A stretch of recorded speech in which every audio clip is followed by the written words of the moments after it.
ठीक आहे. महाग आहे का?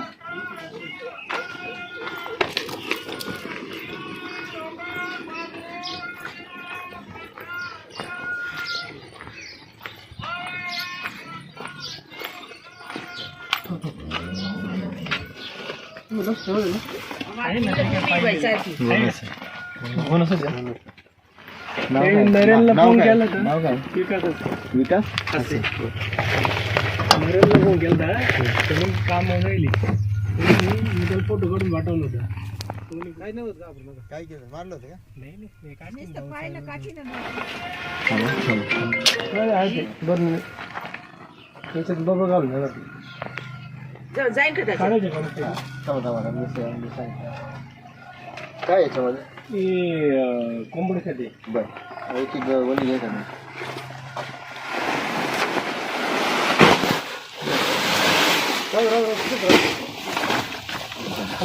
आपलं लोक इथं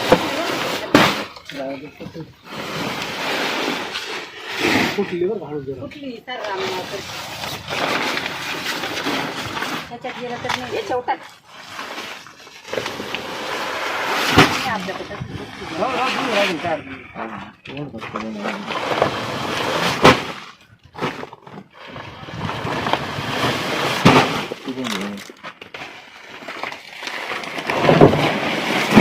घे कागद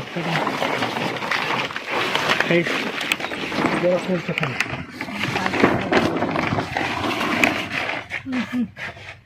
मधलं पडलं बारीक बारीक बाई बारीक आहे ते पण करीत होतं माझ्या करायचं ते.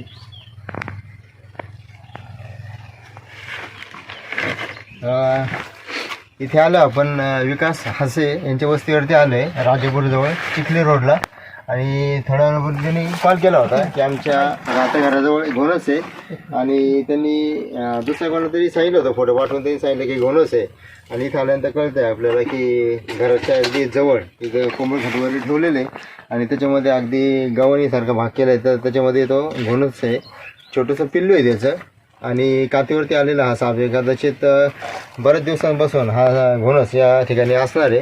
कारण त्याच्या स्किनवरून आपल्याला कळतं की बऱ्याच दिवसापासून हा घोणस इथं असणार आहे. त्याच्या अंगावर कात आलेली आहे आणि व्यवस्थित ती निघलेली नाही आहे. आणि त्याच्यामुळे कदाचित कात काढण्यासाठी किंवा शिकारीसाठी घोणस इथे असेल आणि अडचणीमध्ये तो बसला होता.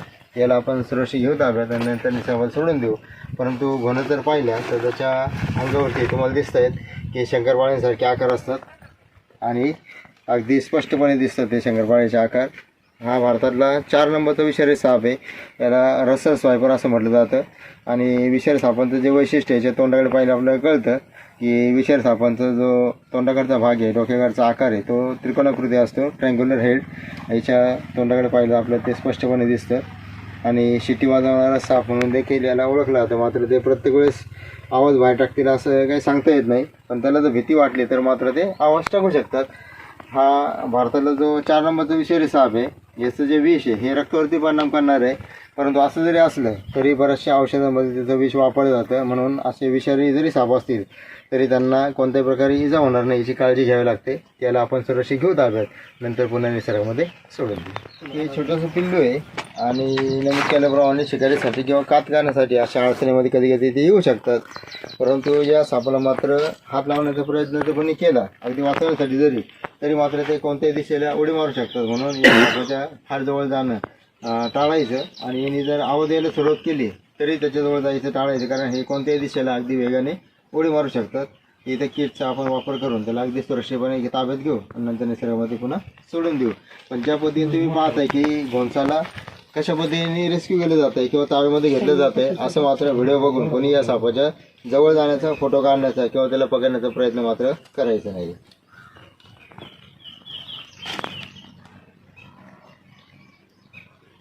अरे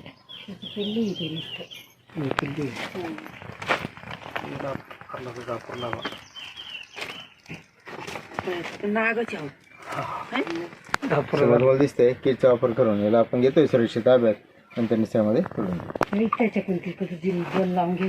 गण पोपट असे नाव राहणार चिखली रोड वाड्यापाशी. साप आढळून आला होता, घोणस होता. मी गिरी सरांना कॉल केला, त्यांनी रेस्क्यू व्यवस्थित केला.